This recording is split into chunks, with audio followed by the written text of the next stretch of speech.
I hereby call the Candidac County Board of Commissioners now in session. Will you all please stand and say the pledge to our flag? I pledge allegiance to the flag of the United States of America and to the republic for which it stands, one nation, under God, indivisible, with liberty and justice for all. Good morning, everyone. This is Tuesday, September 21st for the Candidac County Board of Commissioners meeting. I would like to welcome you all here. Also, I'd just like to mention that Commissioner Emdek is, as well as Mel Odens, the Public Works Director, are flying out to Washington, D.C. at this moment to be part of a transportation meeting. So it's very important they're there, and they're definitely excused, and we still have a quorum here, so we will continue with our business. At this point, Commissioners, you all received copies of the bills in your new iCompass computer software program. Are there any questions or comments? If not, I'll entertain a motion to approve. So moved. A motion by Commissioner Nissen. Do I have a second? I'll second A that. second by Commissioner Anderson. Any further comments or questions? If not, I'll call for the vote. All in favor say aye. Aye. Opposed, same sign. Pass unanimously. You also received copies of the minutes, and any questions, corrections, or additions to the minutes? If not, I'll entertain a motion. So moved. A motion by Commissioner Gardner and a second by Commissioner Nissen. And at this point, I'll call for the vote. All in favor say aye. Aye. Opposed, same sign.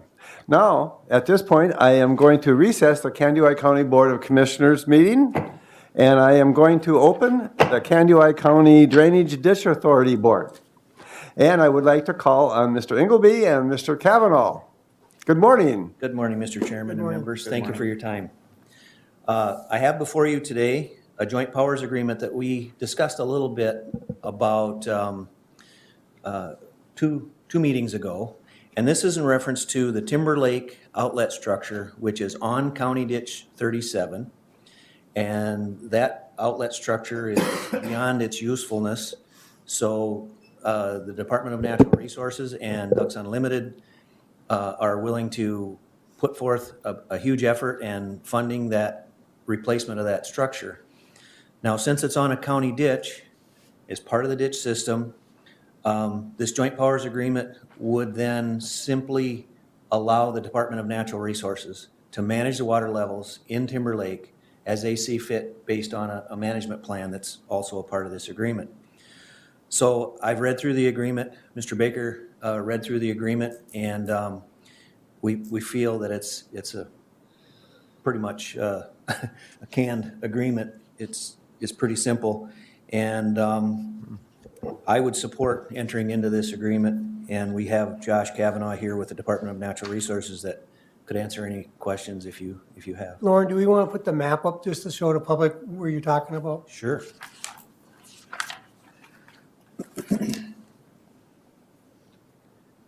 Should be coming up. I'll zoom in.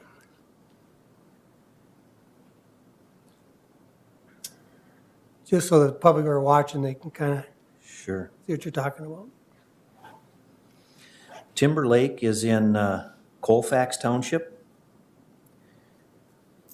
And the water control structure is up here in the northeast corner.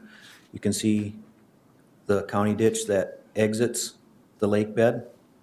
And then the red line is the trail that leads to that structure from the township road. I've got a question. Please Lauren. proceed. I have had a couple of calls from someone who's south of Timber Lake that complains about water, and he blames it on Timber Lake. And so I was always under the impression that water control structure was at the south end of Timber Lake. Obviously, it's not, according to this map here. Is there another, does the ditch continue south then, underneath that Timber Lake Road? Yes, that's correct. Okay. There's a branch of the County Ditch 37 that does cross Timber Lake Road and continue south. It goes about a half a mile or so, and it drains several low-lying areas, and also, I believe there's Skull Lake back in there. So it's an outlet for Skull Lake, and We have had beaver problems in that area. And the last couple of years, I've had a beaver dam taken out, and somebody is, according to some of the locals, somebody wants the beaver dam there so they can have more water, and then some don't, and so, but that's the reason why there's high water back in there, but yes. Okay. Well, that's good to have this picture here. Yeah, good. Kind of reorients me. Mr. Kavanaugh, please. And just one comment I wanted to make too. So the structure design there is a like structure, so similar hydraulic capacity to what's there currently, so there Okay. shouldn't be any significant changes. And I see Kerry Scott just stepped into the room too. He's the engineer at Ducks Unlimited, so he could help answer questions if there's any more. Any further questions from anyone? One thing I saw that was very positive about this agreement was said no exchange of funds or something to that effect. But no further questions? I'd entertain a motion. I'll make that motion. A motion to approve the agreement. How would we word this? Well, let's see, I Warren. get to the top. It's a joint powers agreement. Kennewick County Ditch number 37 Timber Lake Water Control Structure. You got that? All right. And a second by, I'll second. by Commissioner Anderson. Any further questions or discussion? If not, I'll call for the vote. All in favor, say aye. Aye. Opposed, same sign. Pass unanimously. Well, thank you for bringing this forward to us, and it looks like good action and good plans. And appreciate what you're doing. It's a good partnership. Thank you.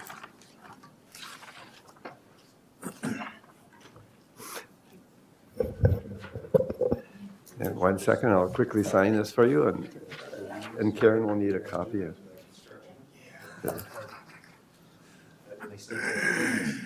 Staple free staple Okay. is freeing. It's freeing. Usually pretty good. They are.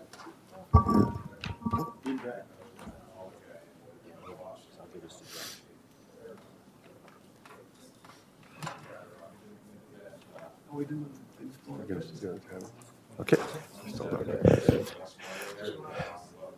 Right. We are now in the process of transitioning now to our next agenda item, and I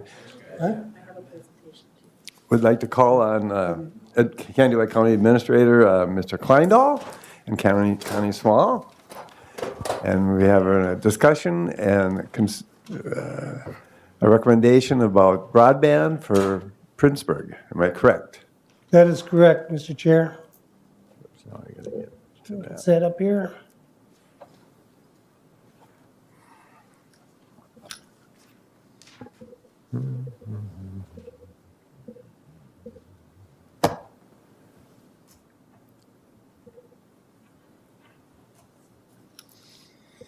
Okay, Mr. Chair, members of the public, county commissioners, I have with me Connie Schmall, and we also have people from Prinzburg. Are everybody here, right? Prinzburg. We're going to be giving an update regarding Prinzburg, I think, at our broadband work session.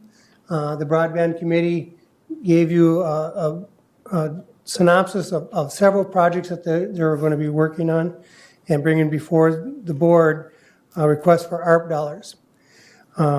Today, that's what we're going to be talking about is the use of ARP dollars to help the city of Prinzburg hook up fiber optic to the city of Prinzburg area. I'm going to have Connie come up and do a quick presentation on the details of the agreement, and then I will come back and do the ask of the dollars. So Connie? Which ones you got on here? Good morning, Connie. Good morning. I'm Connie Schmall, consultant with the EDC in Candiway County on broadband for the county. As you know, this is a prime time to get some infrastructure down, much needed infrastructure broadband because of the Arpa funds.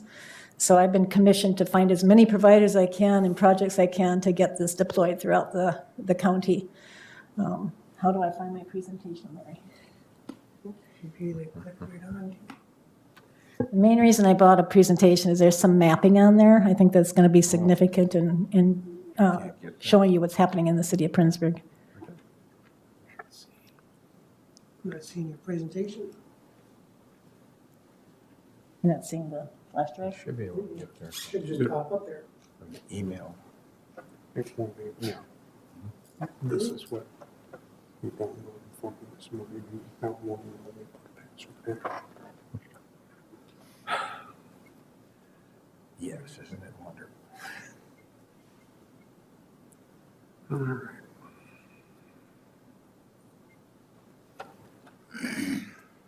The email that Karen sent, you should be able to access it there. Here you go.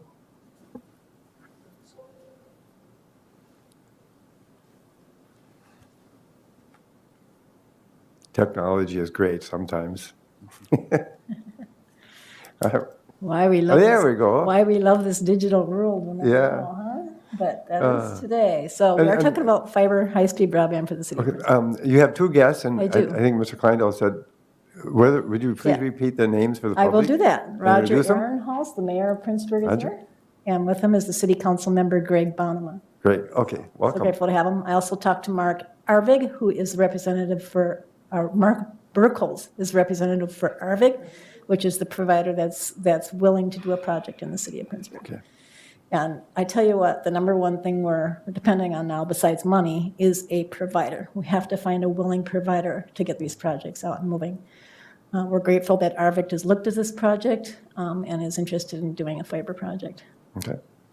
They wouldn't do that without some kind of local funding, just so you know. So why Princeburg? All the reasons we talked about for everybody, for telehealth, for education, smart cities. We know it's a digital world today. Increase of property values, economic development, distance learning, everything else on the board in the city of Princeburg. This is the map of Kandiwai County given to us by the state of Minnesota. As you can see, the green areas are areas that are considered served at 100 over 20 speeds, which is the state goal for all across the state of Minnesota. The purple areas are the underserved. They have 25 over 3. And you notice all the cities in Kandiwai County are considered underserved at least 25 over 3 speeds, all except Princeburg. They're not in the purple or the green area. They are still in the red area. So it's one city that hasn't had any attention given to it to increase their speeds in broadband. This next map is what LTD intends to do. So on the south part of our county, and you've seen this map before with RDOF funding, they're planning to do some areas. That makes it impossible for us to write a grant to the state to do any of those areas. Princeburg is not included in that area, but everything around it is. So nobody right now, as you can see, is looking at Princeburg to do anything significant to bring them up to speed.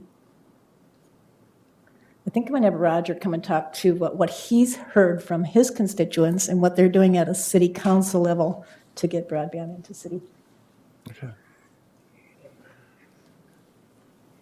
Well, good morning again, and welcome. Good morning. Thank you for inviting us here, and appreciate everything you guys do for the area, the whole community and the county.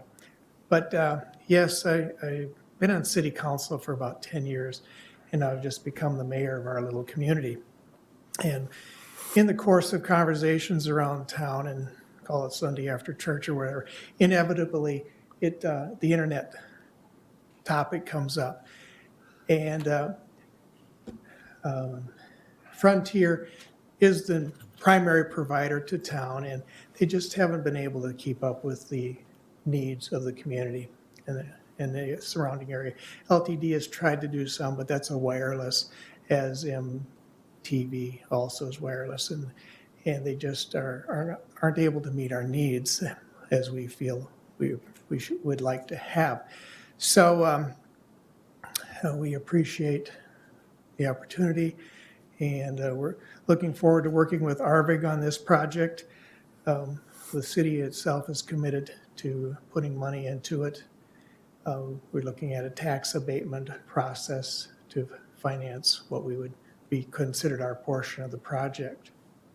So that's kind of a nutshell of. Okay. Any questions, comments from anybody?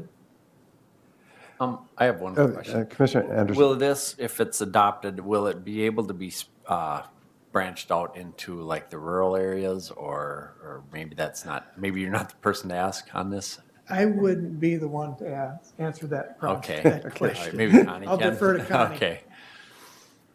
Okay, so this is a city project Yep. funded by the city of Prinzburg, and Arvig is doing it on behalf of the city of Prinzburg.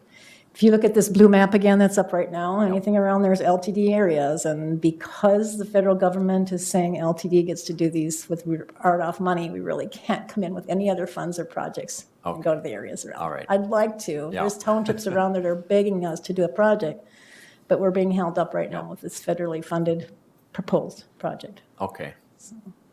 When we first talked about Prinzburg, I said, I'd love to help you, but let's get some rural areas involved. And then all these other things happened, so Yeah. we're kind of tied to that. So let me finish this, it's real quick, and then, Okay. he did talk about the other providers right now. There is no cable service in the area. Frontier provides a DLS service. There are some wireless providers. People can go on satellite, and we know that's not secure, and we know that it's not reliable.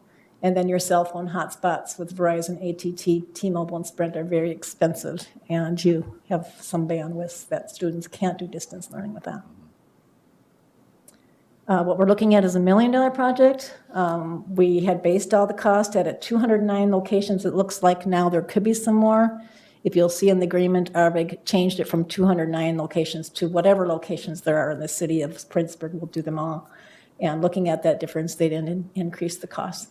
Because the mapping just shows all the areas they go. If there's more locations, it doesn't really add anything more to the cost. Cost per location for this project is $4,784. If you compare that with the rural areas, like federated projects, the cost per location is more like $15,000. And that's because they're close together. The city cost to residents, looking at our full funding plan, would be the $1,052, which again falls in line with some of the other projects we're looking at between, for fiber projects, it's all around $1,000 or $1,300 per resident in the cost, either to the city, the township, or to the people themselves.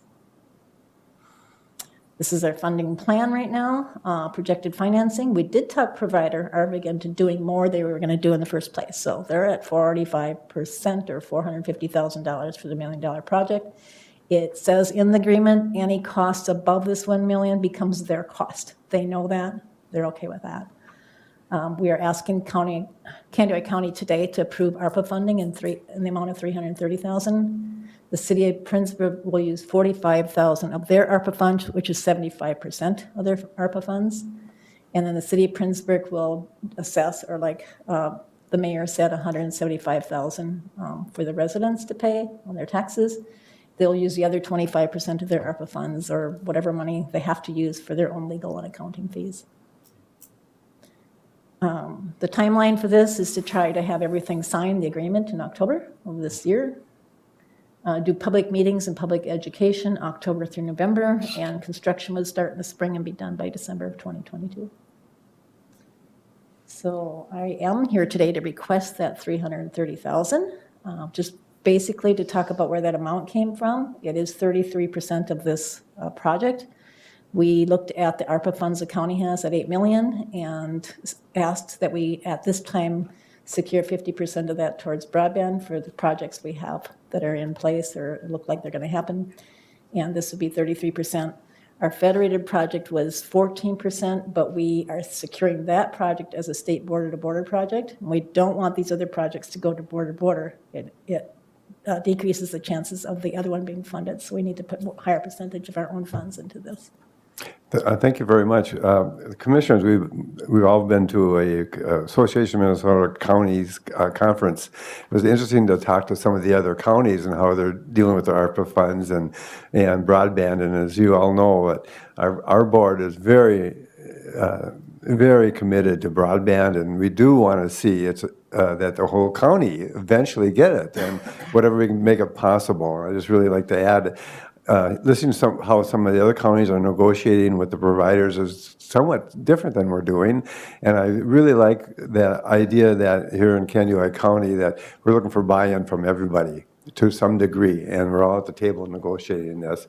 And I'm surprised that all the counties aren't necessarily doing that. So it's very positive, and it is infrastructure. And I think so that's number one priority right now for this board.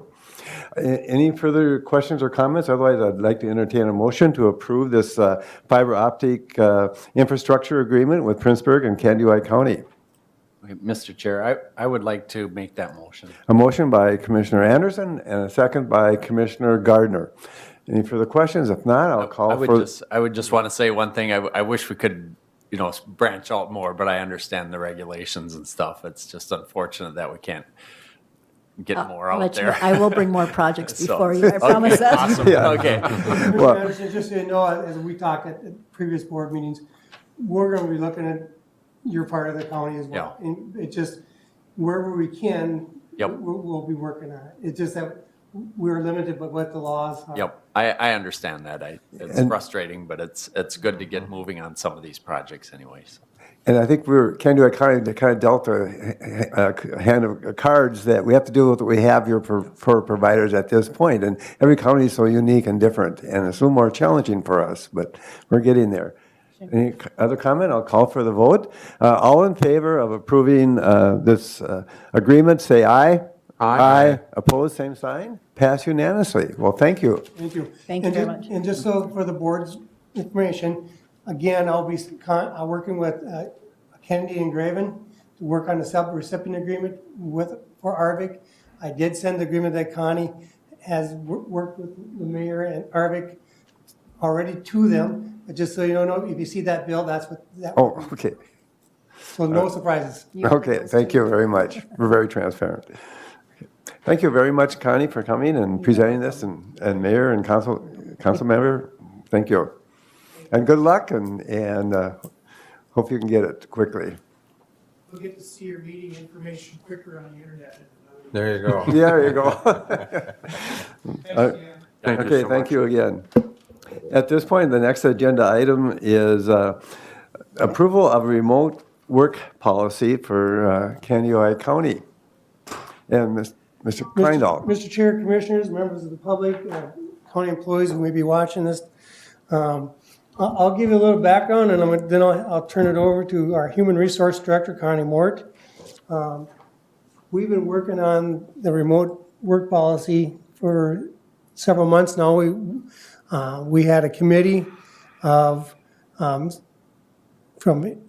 Health and Human Services, Community Corrections, IT, HR, and of course myself. And what we did is we started out by getting policies from other counties. We probably got about between a dozen other counties, and we started out by looking at each policy. Every person in that group took what the language that they really liked. Then we got together and sat in a room and kind of had that discussion. We thought it was going to be a 1 hour meeting. It ended up being a 3 hour meeting.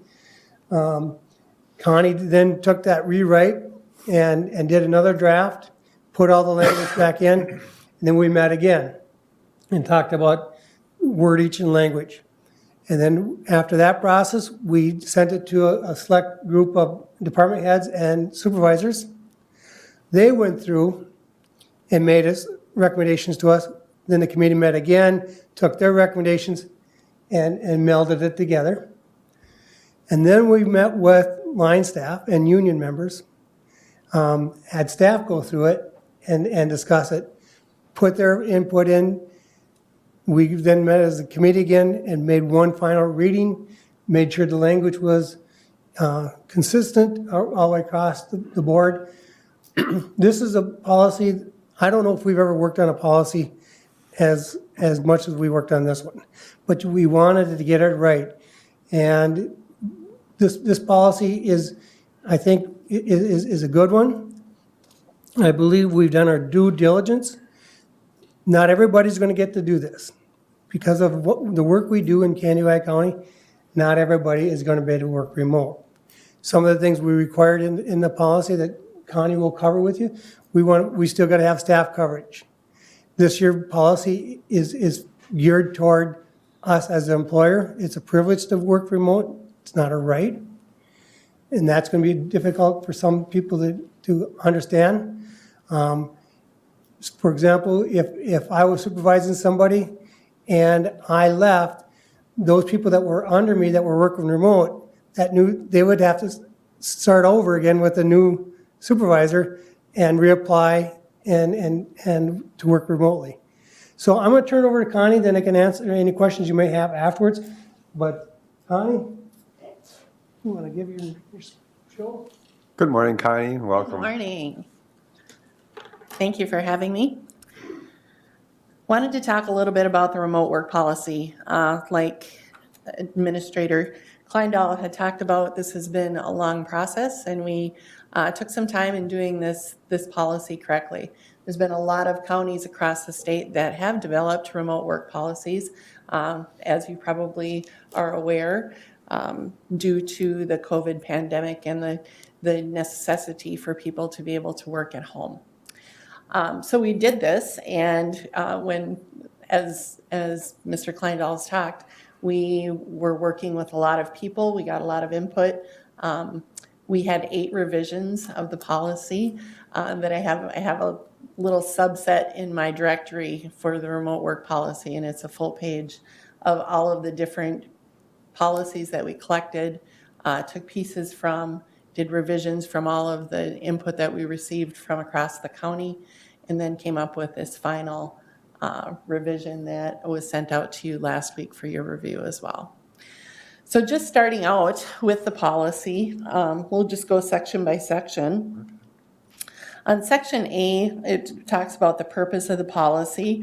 No particular positions have been designated as remote work policies. I'm just going to highlight some high points of each one of these sections. And as we go through the sections, if you have questions in regards to those, please feel free. Otherwise, at the end, we may have some time as well. Okay. No such arrangement is promised or guaranteed, and no duration of the remote work is guaranteed. This can be terminated at any time by the county or by the employee as well, if it's not working out, basically. And this policy is intended to provide a general framework for county departments. Definitions, these are the definitions that are going to be throughout the policy: remote work, eligible employees, intermittent, and so on, remote work agreements, core hours, also very important. All of these different definitions are going to be in the policy and referenced at those particular sections. Section B, minimum employee criteria for consideration of remote work agreements. To be eligible, the employee has to have worked for the county for 12 months. So this is going to be significant because employees need to be with the county for at least a year. This will not apply to brand new employees. The arrangement will not be approved for employees who have absenteeism or work performance issues. If we're already having issues in the office, we don't want to transfer that into a remote work site. And then also, all employees need to be in compliance with Candy-Ojai County policies. We'll talk a little bit more about that as policies come up, and references to those policies in the remote work policy as well. General provisions are some of the highlights for section C are a remote work employee must perform work during scheduled remote work hours. In the definitions, there's a schedule of work hours, core work hours. We expect employees to be working during those hours, much as we would expect employees to be working during the hours that they're here at the office. Those core hours are set forth in the agreement, and that's the expectation that we have of those employees.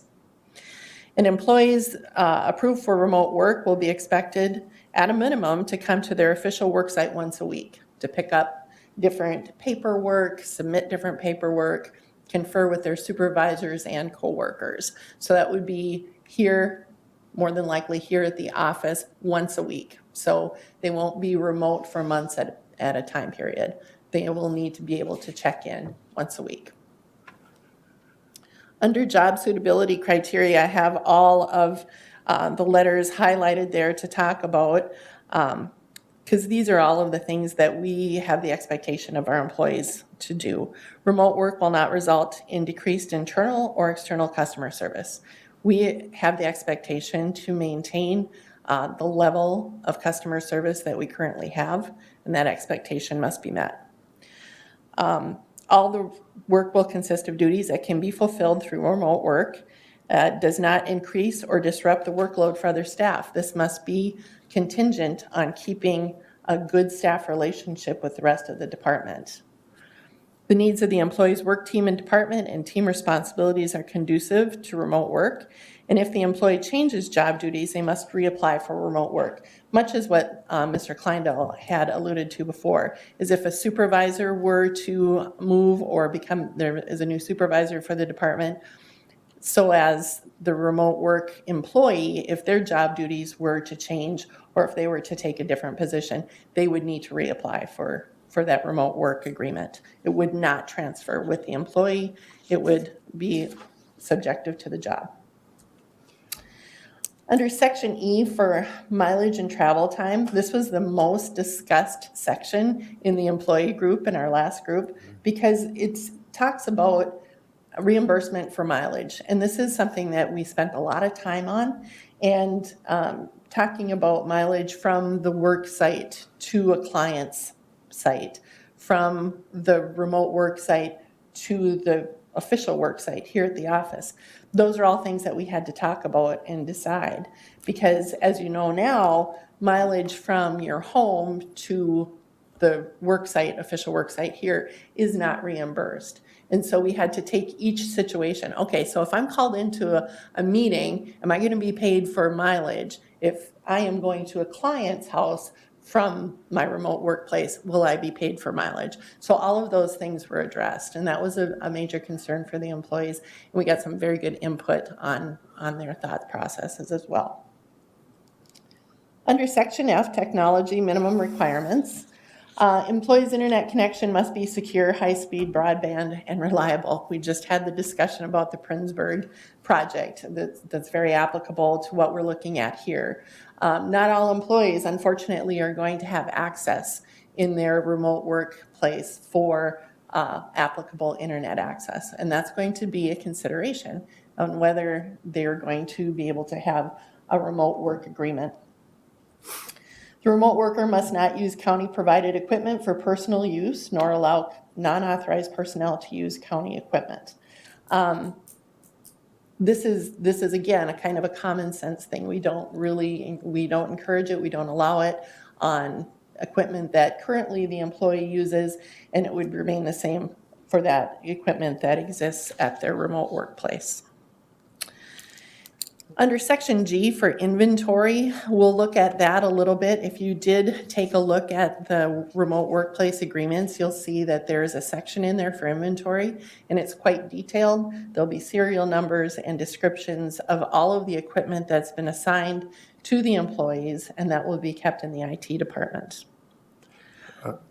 Can I step back to the technology part of it? So the broadband, that they need broadband, if for some reason they're responsible for paying for the broadband for themselves. Correct. If they say all of a sudden we got all this extra equipment and we have to pay more money for a higher speed, that would be their responsibility as well. That is correct. That is correct. It is their responsibility to have, the correct routers, the correct, internet equipment to have that successful internet speed that would allow them to work from home. So Any equipment as far as like to do the actual work, the laptops, the additional monitors, that type of thing would of course be Candy-Ojai County equipment and their responsibility. Sure. Outside of that, the equipment to access the internet would be the employee's responsibility, as well as the internet charges. sure. Thank you. All right. Under H for work schedule, we talked about core hours. Core hours will be established between the employee and the supervisor, and they'll be agreed upon in the remote work agreement. The employee is expected to attend all required in-office meetings or work duties. So if they're called into the office, they're expected to come to the office. Work hours, overtime comp, sick and vacation time will conform to our county policies. Remote workers must notify the office if they leave the remote work location. A lot of these stipulations are the same that would be in effect as if you were coming to the office. We expect you to notify your supervisor if you're going to be on vacation, if you're on sick time, if you're not able to be at your work site. Just whether it's remote or here at the official work site, those are our expectations and they apply. Downtime. The remote worker must inform his or her supervisor of equipment failure immediately, and the supervisor may require the employee to come in to the official work site if there is a problem with the equipment and they will need to come in to work until that equipment problem is fixed. Or if there is a history of a lot of problems with the equipment, moreover than other remote workers, then that remote work site agreement might be terminated as well.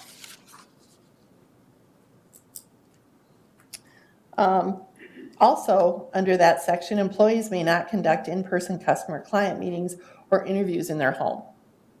We're just not, that's not allowed.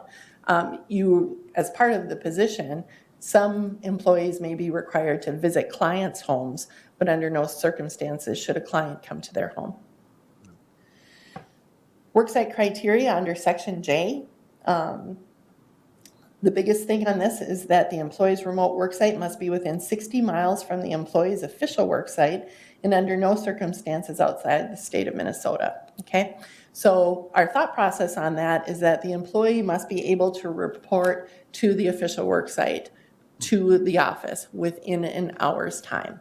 If they were to be called in, they need to be here within an hour. And then outside of the state of Minnesota, if we have that restriction, then we're not worrying about other states' reciprocity agreements as far as income taxes, that type of thing. So we are requiring a remote work policy to apply to the state of Minnesota. Remote workers will manage child dependent care costs and personnel responsibilities in the same way they meet their responsibilities while working. You have to have daycare. When you've got kids at home, you need to have those daycare provisions in place as well as if you're at the office. Under G, it says both the employee's appearance and employee's visible worksite must align with acceptable county appearance policies. You've probably heard a lot about this, when people are Zooming from the office and things, being in their pajamas and just having a dress shirt on top or whatever. We expect employees to have the same personal appearance policies in place at the remote work site and be professional in both their appearance and their background appearance as they would here at the office. Ad hoc arrangements under Section K. These are infrequent work arrangements. This might apply, and we had this come up in some of our discussions as well. What if I'm at a conference in South Dakota and that's out of the state? So can I not work remotely then if I'm at this conference? Yes, you can. You're not living in South Dakota for 6 months at this conference. You are, ad hoc. You're temporarily there. So this would be that where we would have that addressed. Under L, data privacy and information security, we went over this quite a bit. This is an extremely, extremely important part of the remote workplace policy. We expect our employees to have in place data practices in their remote work policy the same as they would have here to protect our client data, to protect our county data, under the same strict restrictions that we would have here at the office. And this section addresses that. Anywhere from transporting data back and forth to having locked areas in their office, having specific areas where they would not be able to, where the general public and personal acquaintances would not be able to access that data, either by sight or by actually picking it up, personally picking it up. So provisions of the Minnesota Government Data Practices and Federal Tax Information Program data privacy policies must be followed. All electronic work must be backed up, and we're saying on a daily basis, to the county network. And we must follow all data retention and destruction requirements that have been adopted by the county. Under M, taxes and liability, the remote workers covered by Candiota County workers' comp laws while in a remote work status and conducting county business. So during the core hours, while this employee is working at the remote work site, they will be covered under our workers' comp policies, as they would be if they were here at their official work site. Anything outside of those work hours would fall under their purview, and they're not, if they're not conducting Candiota County business. We're not responsible for any personally owned equipment. We talked a little bit about that, furniture, office equipment, anything that they would have there. We bear responsibility for repairing our equipment, but not theirs. And any personal injuries to anyone else at the work site that is not a Candiota County employee would fall underneath their homeowner's policy. We would not be responsible for that liability. The remote work agreement itself the supervisor and the employee will, again, decide on core hours and the remote site. It will then go to the department director, will then go to human resources, who will forward it to the county administrator. Then it will go to IT for final approval and equipment, and then a copy of the completed agreement will go back to the employee.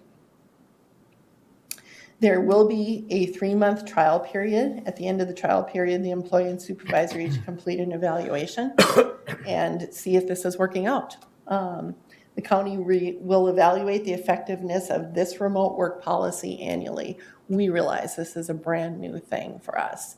We've never had a remote work policy before, and we would like to retain the request to be able to review it annually and see how it's working.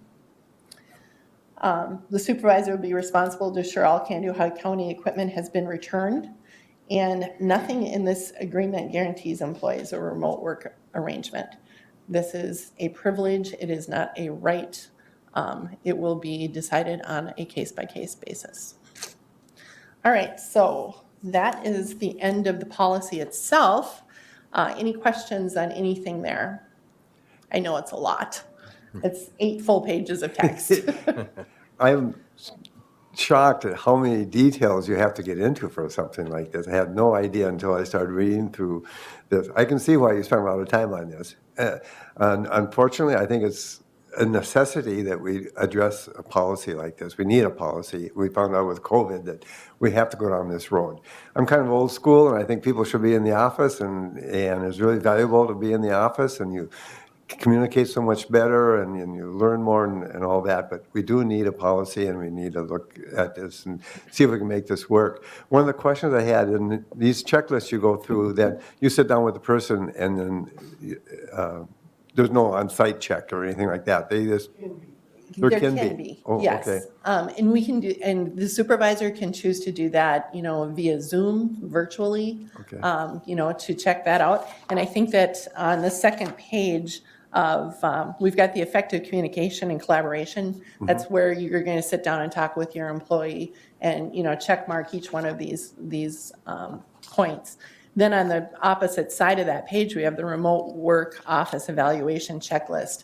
Now, that's a real comprehensive list on how you think that, is their work site conducive to good posture, good ergonomics. And we can't, guarantee all of that, but this is an extremely good checklist to be able to determine if those work sites are going to be appropriate.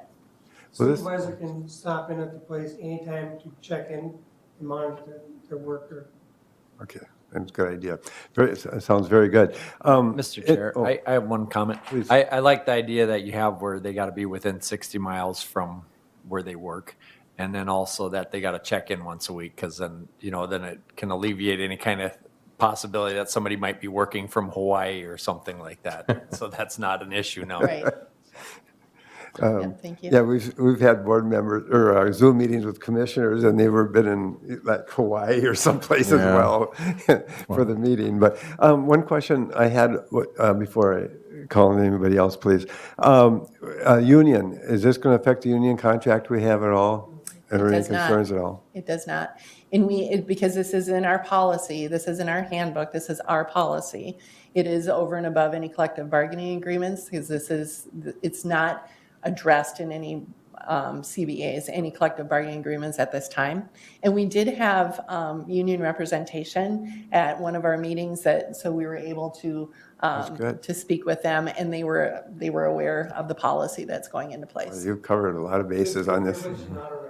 Great. Commissioner Gardner? Thank you, Mr. Chair. So I see this remote work policy is really helping enhance the idea that Candido County is a friendly, employee-friendly place to work. Because let's face it, we're competing for people every day. We're already having difficulty getting folks to apply for some of our jobs, let alone accept them. I assume this is one of the reasons why we looked at this policy. And as a follow-up question, how many employees do we anticipate of our 400 plus might initially be using some form of remote work? Okay. Thank you for the questions. It is a factor to consider when you have a new employee coming on board, and a factor for that employee or candidate to consider if we do have a robust remote work policy. I think our remote work policy is perhaps maybe a little more restrictive than some work policies, and we rewrote it that way. We want it to be, as Administrator Kleindahl had talked about, being a privilege and not a right. This is not a foregone conclusion. As long as when I first began work here, which was 6 years ago, that did come up in interviews. The question came up in interviews if we had a remote work policy and if you would be able to work remotely.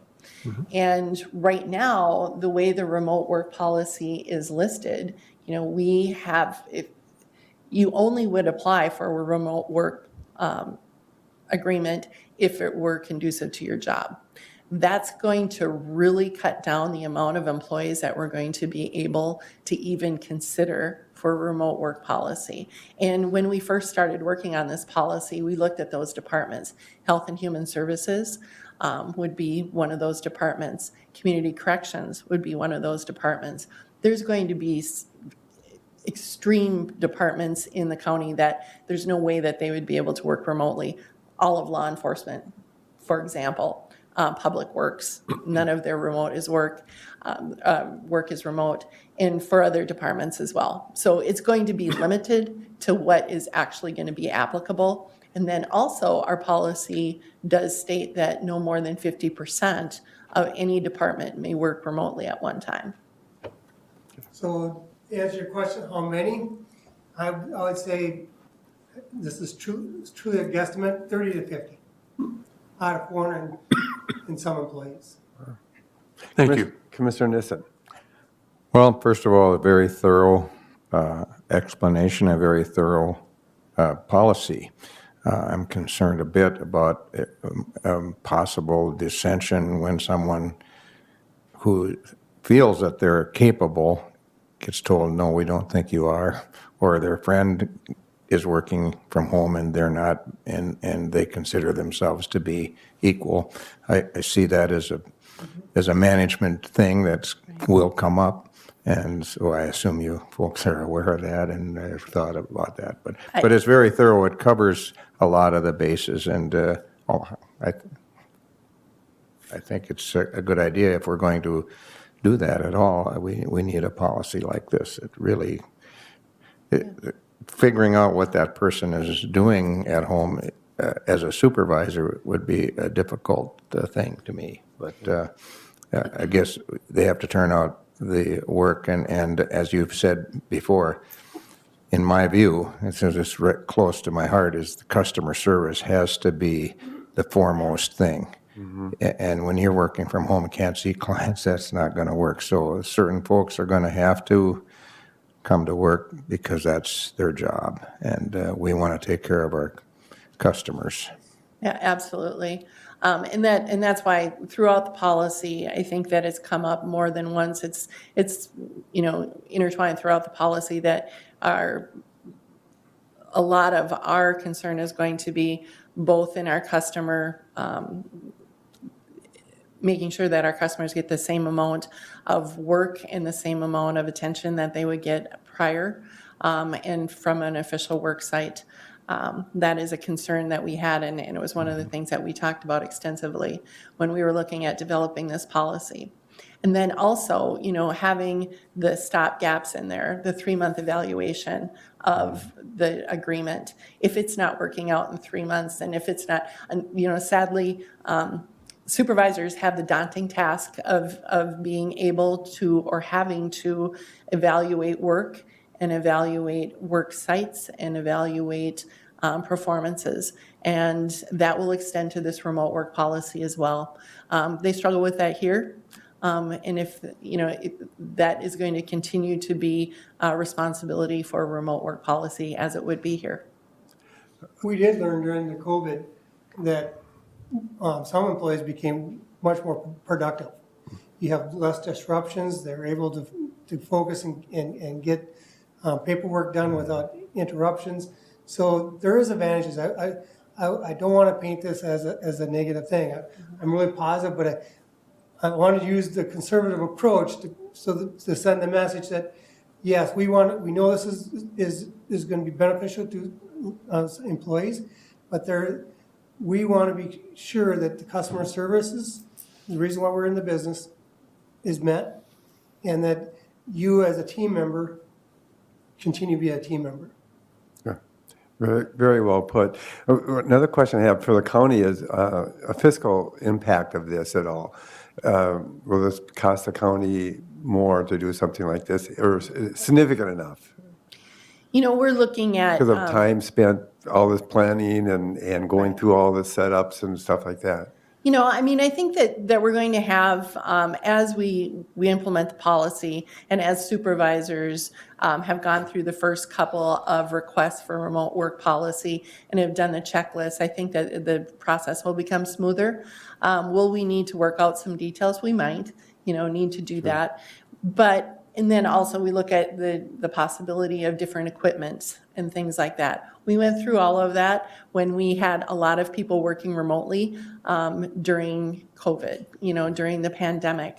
And so those things being said, we don't feel that there's going to be an excessive amount of additional expense to the county. There may even be some expense that would be less because of the brick and mortar piece of it. If we have, if we're able to work with a greater number of employees and be able to have more of like community cubicles, maybe this person is working 3 weeks remotely and they're coming in for a week out of the month. That person would use the same cubicle that another remote worker might be gone that week. So we're looking at those possibilities as well. So we're hopeful that will be a situation where we could possibly have more employees working in a smaller space. Okay, all right. Any other questions from anybody? I somehow was thinking the number would be smaller, possibly up to 10% of our workforce could be working from home. And also looking through this, I'm telling myself, okay, the minimum standard, you have to come in once a week or whatever like that. That's the minimum, so it could be totally different once it gets going. It'll be interesting if the board makes the motion and has passed it to have an update how this does work. It's breaking ground, different way of doing business for government. Right. Commissioner Gardner. Thank you, Mr. Chair. To that end, I will move approval of the remote work policy as presented. A motion by Commissioner Gardner to approve the remote work policy. Do I have a second? I'll second that. A second by Commissioner Anderson. And at this point, I'll call for the vote. All in favor, say aye. Aye. Aye. Opposed, same sign. Passed unanimously. Thank you for all your time and work and details. And you've covered a lot. I'm sure there would be something you didn't, but I certainly couldn't think of anything that you didn't cover. Well, I just want to take that as also the opportunity to thank everyone that worked on this policy with us. Well, thank everyone and all our staff too for their input and concerns. Correct. And we look forward to seeing the very positive results. Thank you very much. Thank you. At this point, I'd like to take a 5-minute recess.